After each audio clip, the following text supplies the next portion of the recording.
Hey guys, Justin Buzzi here. Thanks so much for clicking on this video. I wanted to go through the story of how Get Up and Go Kayaking even got started. So just over 8 years ago, this is back in 2016, the summer, my wife, who was then my girlfriend, and I were trying to go to Blue Spring State Park. If any of you have ever been there, you know that during the summertime and even the winter with the manatees, it can get really busy.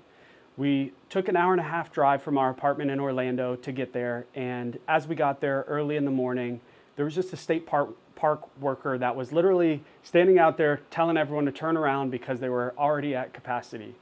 So like many of the other cars that were trying to get into the park and just do something in the water, we all pulled over at a gas station. We pulled out our phones trying to figure out what to do in the area. There was another couple that was literally on like a paper map trying to figure out what else to do in the area. And as I did more research, just in that quick 5 to 10 minutes, I realized there's not a whole lot of things to do outdoors in the water in this area. And the things that you can do are already completely sold out. So there was a clear demand for people wanting to do outdoor recreation, myself included. So that whole drive back home, because we couldn't figure out what else to do, we were talking about it. I called a few other springs to see, hey, are you guys completely sold out? Because Blue Springs is, and it was the same story at every spring. They all had a line of cars before they even opened trying to get in and use their services, whether that's kayaking, tubing, canoeing, swimming, any of those things. All of them were completely sold out. This is when the wheels really started getting going, right? So we get back to my apartment.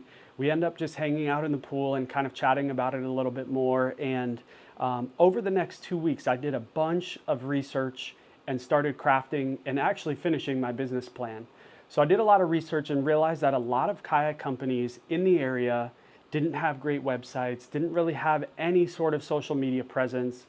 And I graduated from UCF with my marketing degree, so I figured that this was the perfect opportunity for me to turn my passion, which was marketing, into an actual job. And at the time, I was working for Golf Now, which is part of the Golf Channel, and I started out as a customer service rep and went on to become a pricing analyst, and really enjoyed my time there. But as I was working there is when I started Get Up and Go Kayaking. So it was funny because during the day, I'd have to go to work for 8 or 9 a.m. and be there until 5 p.m. But after work, I would go give a bioluminescent tour out in Titusville, which happened to be like an hour and 15 minutes away from where my home was and close to where my work was. So I would get off at 5 p.m. I would go to my apartment complex to pick up my trailer with my Ford Fusion, which is funny all in itself because I would burn about 3 times the amount of gas that you normally should just getting there and back. And I was maxed out on my towing capacity. So I would go give tours at like 9 p.m. and 11 p.m. and then sometimes even 1 a.m. and those would get done anywhere from, those 11 p.m.s would get done around 1 a.m. and the 1 a.m.s would get done around 3 a.m. And then I had to drive the hour and a half back to my apartment complex, clean off all of the kayaks in my apartment's car wash at literally 4 a.m. in the morning some nights, which was just hilarious. If anyone interacted with me in my apartment complex, they were like, what the hell is this guy doing? But I would clean off the kayaks, put them back in the trailer, lock it up, and then try to sleep for like 3 hours before I had to go to my normal day job, right? So it was a grind those first 2 years. I was the only tour guide until right about that 2-year mark when we started actually growing the business and I could give enough work to someone that would be able to make a good living off of it. So not only that, but on the weekends, I would go to the springs during the day and give tours during the daytime on the weekends. So now I'm, working 9 to 5 through the week. And then after work, I would go give tours at night. And then on the weekends, I would go to the springs and give tours. So it was crazy. I was literally working 7 days a week. But this is the only way that I would know if this business was going to work, right? So I wanted to be the one out there learning the processes, talking to the customers. I wanted to see it with my own eyes to understand, is this business really going to work? And that first year, I only made a couple $1,000s. The second year, I only made tens of thousands of dollars. So it took me some time to really understand what worked in the business and how to grow the word of mouth. Thankfully, we were the first clear kayak tour business that I could find in all of the US. So because of that, we got some extra marketing, and right at that 2-year mark is when Business Insider asked to share some of our videos, and we started going viral instantly that first day when they shared our videos. I think like in 2 days we had 5 million views, and this is back in 2017. So this is back when you had to use like a bigger website to go viral, and you couldn't do it on your own social medias like you can nowadays, which is really cool for us. So as we started going viral, people started asking us, do you operate in Weeki Wachee? Do you operate in Naples? Do you operate in Miami? Do you operate up in North Florida or the Panhandle or West Florida or Tampa? All of these different places that at the time we were only operating at Rock Springs in Titusville for our bioluminescence, and then once in a while we do our winter park tour. So at the time I was like, no, but that's a really, really good idea. Like, how do I expand this company to where I can offer this amazing service at all of these different places? And that's really where the idea of franchising came into play. This is when I was like, okay, how do I grow this in a quicker way, but yet still be efficient and give opportunities to other people? And franchising was the perfect way to do that. Thankfully, my wife was also helping me out with answering phone calls and emails. When we were going viral, I kid you not, we were getting phone calls and emails all through the night. At 3, 4 a.m., we were up late answering so many emails. Our website had crashed when this was happening, and I was the one that built the website, and I unfortunately didn't know how to make it uncrash or make it live again, right? And it was funny because when it was down, so many people were just emailing us because we had like almost like an away message, if you remember AIM back in the day, that just said, sorry, our website's down, please email us. And we ended up just having hundreds and hundreds of emails every day while our website was down. And that was for like 2 weeks until we could get it back up and running. Once that happened, I was busy enough to make this my full-time job. I had tours booking 7 days a week, all hours of the day. I knew, okay, this is gonna work. It was also that time that I hired my first ever tour guide, Alex, and his Instagram handle is Finding Wild Florida. So I see a DM pop up in my Instagram, and I'm like, Finding Wild Florida, that's a cool name. That's exactly kind of what I do on a daily basis, is I show off Wild Florida. So he had told me that he was a server and was really good at customer service and just wanted to do something outdoors because he loved the springs. He would free dive on his time off. He would go to the springs and just explore with his dog and his girlfriend in his free time. And so I was like, you know what? I think this is a really good opportunity for me and for him, and took Alex on board as our first hired tour guide. Over the course of 2-3 months, I got to do a few tours with Alex, and obviously he trained with me. I showed him how the business worked and how to give the tours, and I really learned about Alex's love for the waterways and for the outdoors and for anything Wild Florida, as his Instagram handle was. It was interesting because I think it was like the first tour that I ever got to see him lead himself.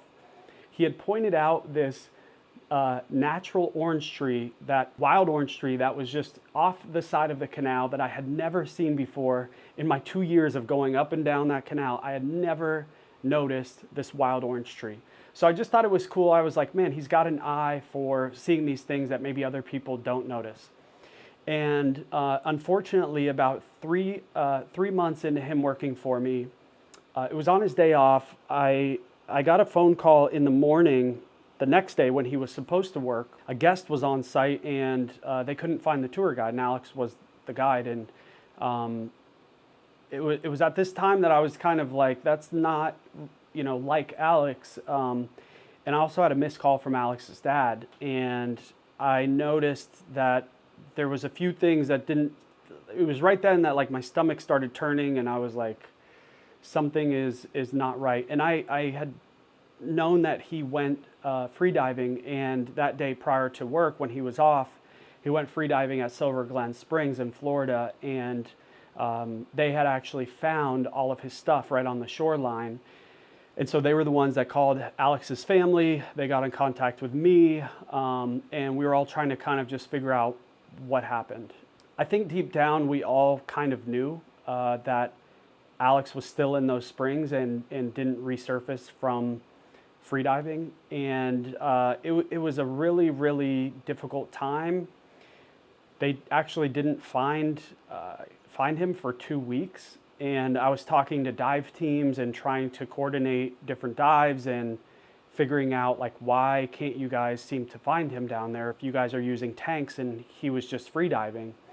And come to find out, it was their last attempt at trying to locate him, and the smallest diver got further than anyone had gotten, and didn't think that Alex would have made it that far, but he did. Alex could hold his breath so freaking long and was so good at free diving that he had made it further than anyone thought was even possible.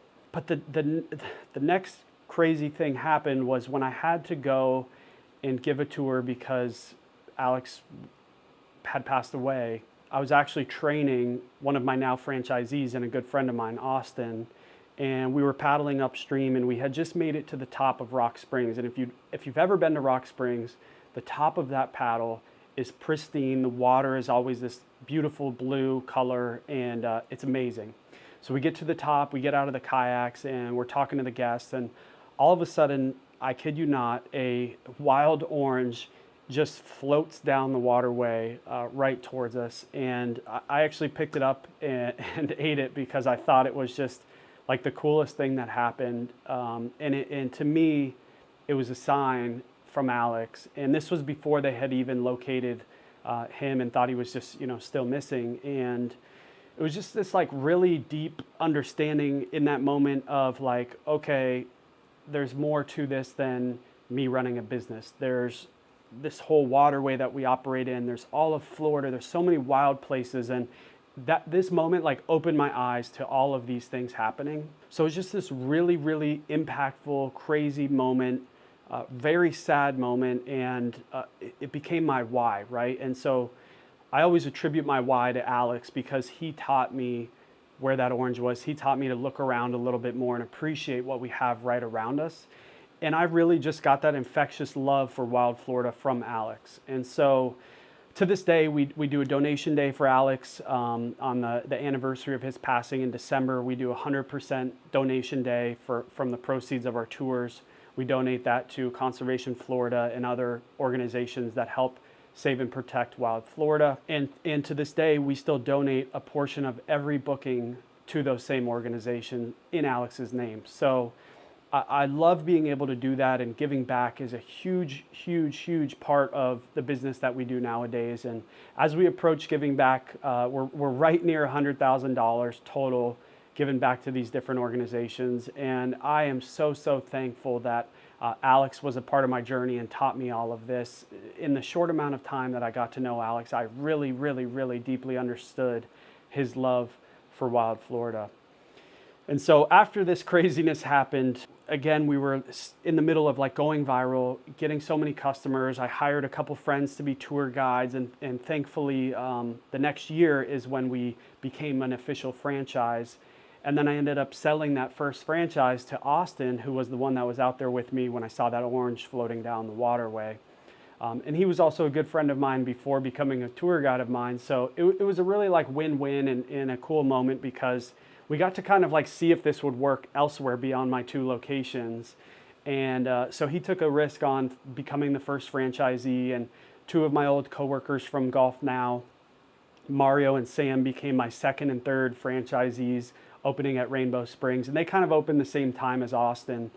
And it was really, really cool to be able to give these opportunities back to other people and see them flourish and see them grow a business and allow for more awareness of what's around us, right? And a big part of our tours is kind of educating guests on the best way that they should be recreating in these waterways, right? I think a lot of people go out to these waterways and don't know the do's and don'ts of how you should recreate in these waterways.